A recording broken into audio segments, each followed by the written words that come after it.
There are very few vehicles on Earth that carry the same reputation across every continent as the Toyota Land Cruiser. It doesn't matter if you're standing in a car showroom in the United States, haggling with a dealer in Pakistan, browsing an online configurator in the UAE, or comparing trims at a dealership in Australia, the name Land Cruiser triggers the same instant reaction: reliability, toughness, and status, all rolled into one boxy silhouette. But what most people never realize is just how differently this single vehicle is priced, depending on which country you happen to be standing in when you buy it. The exact same badge, the exact same engineering pedigree, can cost the equivalent of a modest starter home in one country and the price of a small apartment in another. Today we're going to break down exactly what the 2026 Toyota Land Cruiser costs around the world, why those numbers swing so wildly from region to region, and what that says about the strange economics of global car ownership. Let's start where the Land Cruiser story for 2026 technically begins for most Western buyers, in the United States. Toyota's American arm confirmed that the 2026 Land Cruiser arrives at dealerships with a starting manufacturer's suggested retail price of $57,200, excluding dealer processing and handling fees. That's for the base trim, and once you factor in destination charges and popular options, real-world listings push that figure closer to the high 50,000s to low 60,000s range depending on the dealership. Toyota offers the Land Cruiser in America in two main trims, and pricing data from multiple automotive research sites shows the entry-level 1958 trim starting around $58,000 to $59,000, while the well-equipped Land Cruiser trim comes in at $62,965, powered by a 2.4-liter turbo hybrid engine producing 326 horsepower and 465 pound-feet of torque. Interestingly, industry analysts have pointed out that this year's price increase barely kept pace with inflation, meaning that, in real terms, the Land Cruiser has actually become slightly more affordable to American buyers compared to the previous year, even though the sticker number went up. Now here's where things get genuinely fascinating, because once you leave the United States, the pricing logic completely changes. In the United Arab Emirates, a market that treats the Land Cruiser almost like a national icon, the 2026 model comes in a staggering 8 trim configurations. According to regional pricing databases, the base price starts at roughly AED $239,900, but depending on which source you check and which exact trim configuration you're comparing, this can range anywhere from around AED $159,900 for a lower reference trim up to AED $410,000 for the range-topping GRS hybrid variant. Converted to US dollars, that top-tier Emirati Land Cruiser sits in the neighborhood of well over $100,000, nearly double what an equivalent trim would cost an American buyer. The UAE also recently confirmed the arrival of the Land Cruiser 300 Hybrid, a variant borrowing hybrid technology from the Lexus lineup, delivering 457 horsepower and 790 Nm of torque. And this hybrid flagship alone carries a price tag of AED $389,900, which converts to roughly $106,000. The UAE and Australia were among the very first markets in the world to receive this hybrid version, which tells you something about how seriously Gulf markets take their Land Cruisers. Speaking of Australia, this is arguably the country where the Land Cruiser holds the most cultural weight outside of Japan itself. Australians have relied on the Land Cruiser for decades to cross the outback, tow massive trailers, and survive some of the harshest driving conditions on the planet. For the 2026 model year, Australian pricing data shows the Land Cruiser 300 series, ranging from approximately $99,340 for the basic GX 4x4 trim, all the way up to $156,810 for the top of the range Sahara ZX Performance Hybrid variant. That's in Australian dollars, which when converted to US currency still places the Australian Land Cruiser meaningfully above its American counterpart. even before accounting for Australia's notoriously high stamp duty and government charges, which are calculated separately and added on top of that manufacturer's suggested price.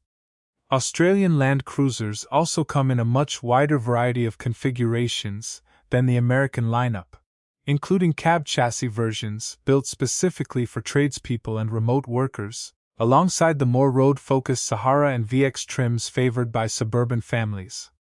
Then there's Pakistan, a market where the Land Cruiser occupies an almost mythical status as the vehicle of choice for the country's wealthiest families, senior government officials, and business elite. Pricing data from Pakistani automotive marketplaces shows some real volatility here, with figures ranging from roughly PKR 9.5 crore up to as high as PKR 12 crore, depending on the exact variant, import specifications, and whether you're looking at official ex-factory pricing or gray market imports. One widely cited figure places the 2026 Land Cruiser ZX gasoline 3.5-liter variant at PKR 106 million ex-factory.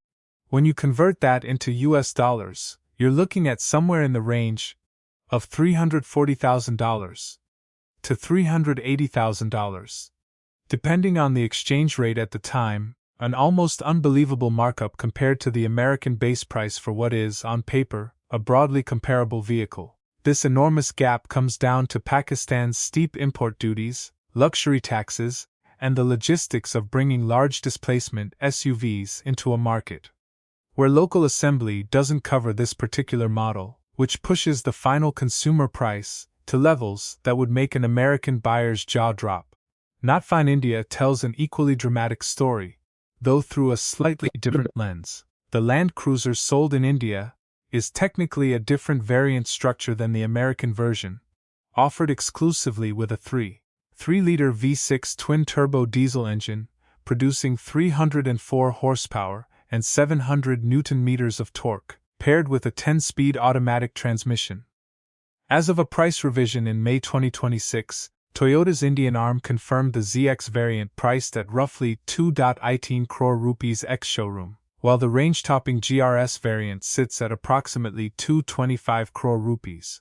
Converted into US dollars, that places the Indian Land Cruiser somewhere between $260,000 and $270,000, once again dwarfing the American sticker price for what is fundamentally the same global platform.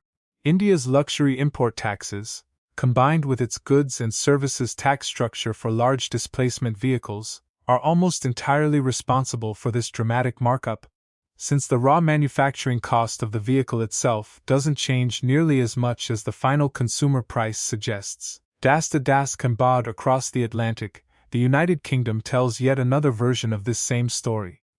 The Land Cruiser has had a complicated relationship with the British market over the years, disappearing and reappearing as Toyota reshuffled its global lineup, but where it is sold new or through official Toyota channels in the UK and neighboring European markets, taxes and VAT push the effective price well above the American baseline. Registration tax, value-added tax at 20%, and the UK's first-year vehicle excise duty banding for larger displacement engines all stack on top of the base manufacturer price, meaning a comparably equipped Land Cruiser in Britain typically lands somewhere between £50,000 and £70,000 once all the government charges are factored in, which converts to roughly $70,000 to $90,000 US dollars, depending on the exchange rate at any given time.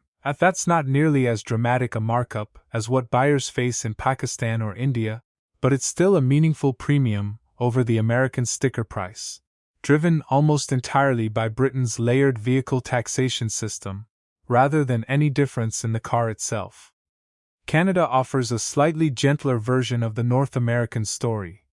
Because Canada and the United States share closely aligned trade agreements and similar import structures for vehicles built or assembled within North America, Canadian Land Cruiser pricing tends to track fairly close to the American figures once currency conversion is applied, typically landing somewhere in the range of $75,000 to $90,000 Canadian dollars for comparable trims.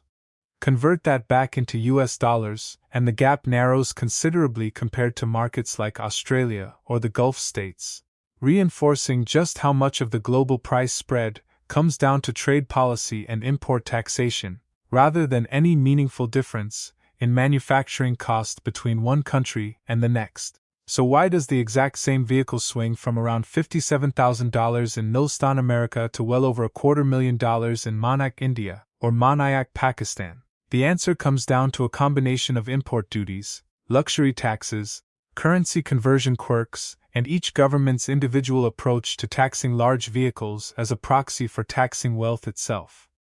In markets like the United States, where the Land Cruiser is assembled domestically or imported under favorable trade agreements, the government doesn't impose steep luxury import tariffs on top of the manufacturer's price.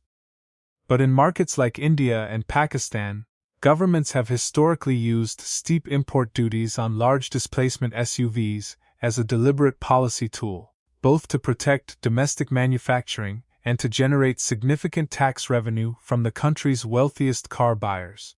In the Gulf states like the Ecolo UAE, the story is different again. There are minimal import taxes, but the market itself commands a premium because demand for larger, more powerful trims with additional off-road and luxury packages is so intense that dealerships can charge significantly more for the same base vehicle, simply because buyers are willing to pay it. Nika, it would be strange to talk about global Land Cruiser pricing without circling back to Japan, the vehicle's actual birthplace. Domestically, Toyota prices the Land Cruiser far more conservatively than almost anywhere else in the world, with base trims starting in the neighborhood of 4.5 million yen, which converts to somewhere around $30,000, noticeably cheaper than the American starting price for a broadly comparable vehicle.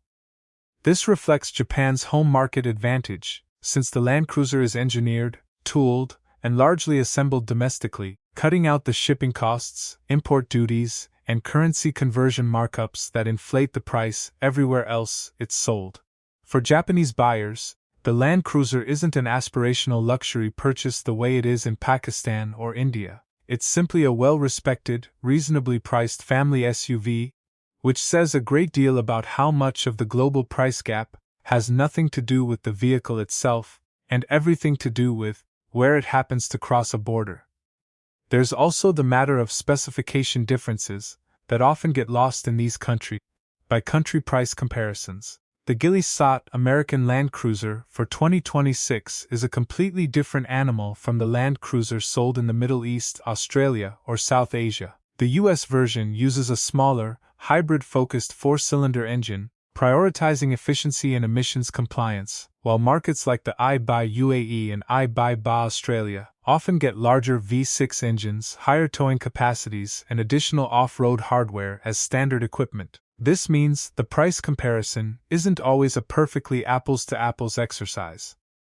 A buyer in Australia, paying nearly double the American price, is often getting a mechanically different vehicle with a larger engine, different suspension tuning, and off-road capabilities suited to significantly harsher terrain than most American buyers will ever encounter. What's particularly interesting is what this pricing disparity reveals about how different cultures view the Land Cruiser itself.